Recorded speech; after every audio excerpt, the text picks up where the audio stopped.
load cell amplifier and Arduino. And then moving forward, some less important components, but things that were definitely still necessary to assemble, our final prototype. So our estimated total cost from the very beginning, we thought it would be around $1,100, but we actually were able to get costs down closer to $1,000. So as you can see here, our purchase total was around $1,076. So for our schedule, we actually, in the beginning of the semester, we came out pretty strong, and then following through, we were able to complete our prototype relatively on time, and we actually were able to also go to the Create conference, which we'll talk about in a little bit. And so really the only thing that's left at this point is to install our finished prototype into the LifeSpire facility and have this be a daily part of their operations. So here we have a few pictures of when we were testing the system at LifeSpire. On the left you can see the full bases and buttons board installed underneath the existing chemical dispenser. And in the middle you can see how the buttons are color-coded and spread out enough so that the workers don't confuse them. And also in the top in the middle you can see where we installed our hose attachments onto it, not permanently because we didn't want to make any permanent changes while we were testing it, but just temporarily. And then on the right you can see how this allows for 3 bottles to be placed on the scales at one time, instead of originally their production only allowed 1 bottle to be filled up. So a huge part of this project, as I mentioned earlier on, was to increase the productivity rate of the facility in and of itself. When we were originally there, we did a time study that showed that in order to fill up 1 gallon bottle, it took anywhere between 5 and 10 minutes, depending on whether they poured out the sudsing that occurred or whether they waited for the suds to reduce. And that led to a time trial for 1 full box of 4-gallon bottles to take anywhere between 30 and 50 minutes, which wasn't very efficient. So with our new design, it's possible for 3 1-gallon bottles to be filled up in just 5 minutes. And while those 3 bottles are being filled up, it allows the worker, it's a hands-free process, so it allows the worker to do other production things such as packaging and capping bottles that have already been filled up. This reduces our time per box to about 15 to 20 minutes rather than the original 30 to 50. So we had the great privilege of going to the Create Symposium up in Albany, New York. And it was a really great opportunity. We were able to present our project to state senators and NICID representatives, and it was really great to be able to get their feedback and see what they thought about our project. So that's Nick presenting our project to a NICID representative. And on the right, that's me and Nick at the symposium, as well as the other LifeSpire team from Manhattan College. And now we're going to present a demonstrational video of our project.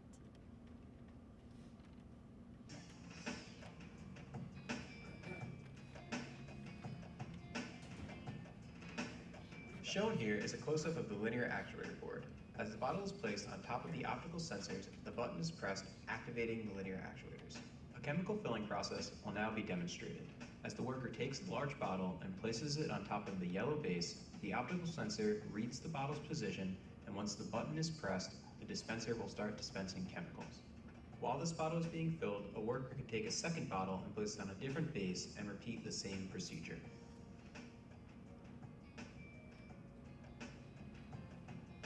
The optical sensors also act as a safety feature. If a bottle is to be knocked off, the optical sensor will no longer read the bottle and shut the dispenser off. The large red button acts as an emergency stop button and will shut off all dispensers with only a single button press.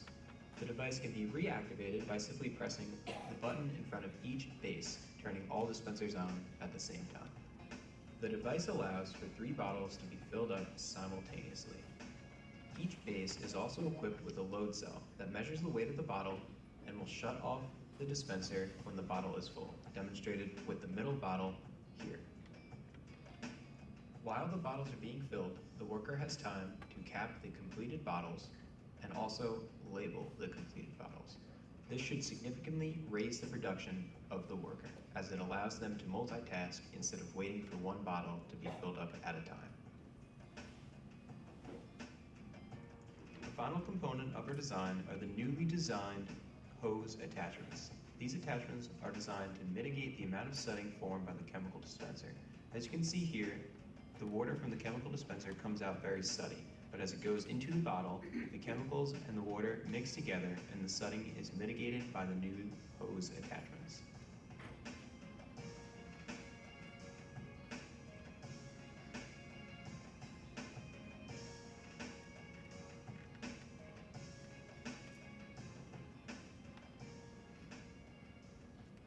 So that was a demonstration of the main functionality of our system. We're still working to make the linear actuators work more consistent in how we want them to, so we're able to deliver a product to LifeSpire that could be permanent in their facility.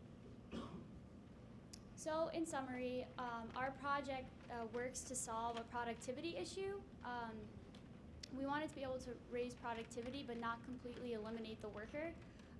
So our system does that because our project allows for the workers to fill 3 bottles at once as opposed to 1 bottle before, so it greatly increases their productivity.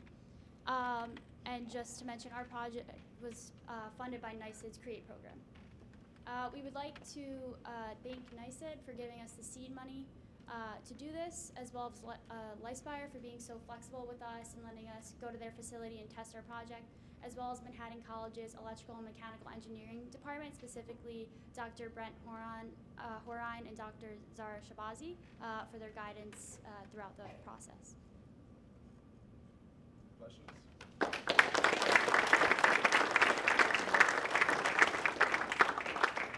Okay, we got started a little bit late, but hopefully we'll catch up before the day's over. Any questions? One was this is what design decision. The Uno Zero is not just into run the mill type thing. Was there an analysis done to determine that you needed I think that's probably more powerful than Uno. Was that ever both the basis for making that decision?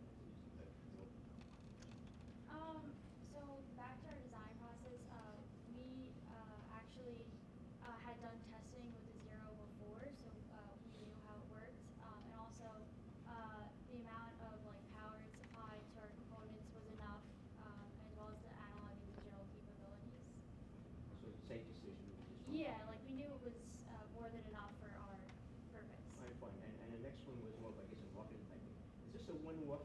Is this facility, whatever it is, does it require more than one of these units? They do have, they have 2 dispensers. Two so, stations. Yeah, so we made a prototype for one, but it could definitely be extended to another station. Okay, thank you. Yeah, it is 2 stations of 2 as well, so in total they do have 4 dispensers at this one location. Thank you. Let's go. You were discussing the safety issue. Do you have problems with the chemical dripping afterwards when the person is removing this hose? Yes, and that is because of the chemical dispenser as it is right now. Their facility, in order for them to have enough water pressure for this dispenser, they have to use an additional pump for this dispenser, and they think that it causes the valves to be a little slightly open when the pump's in use, and because of that, with this attachment or without it, it still drips. When I was looking, I have a coffee maker at home, and when it shuts off the water flow, it stops immediately. And I would think it has to do with the location of the valve, also where it is in the hose. And I would think it's a little dangerous for the person to be popping the hose out of the container. Did you consider maybe that it would raise up afterwards so that the person could just remove the bottle at that time?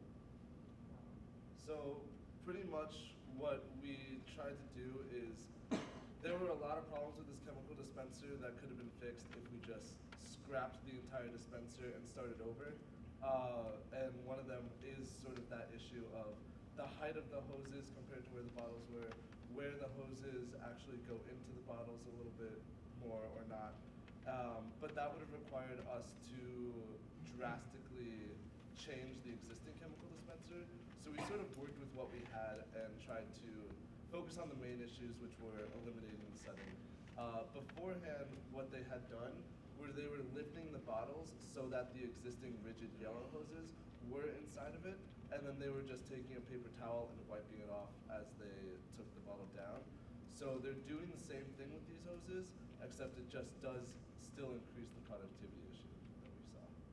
I mean, we were trying to provide a device to retrofit onto their current dispensers as they had it, and in order to be able to do something to raise it up farther, we'd have to get rid of their dispenser as it, or in some capacity as it is right now. Okay, very good. Thank you.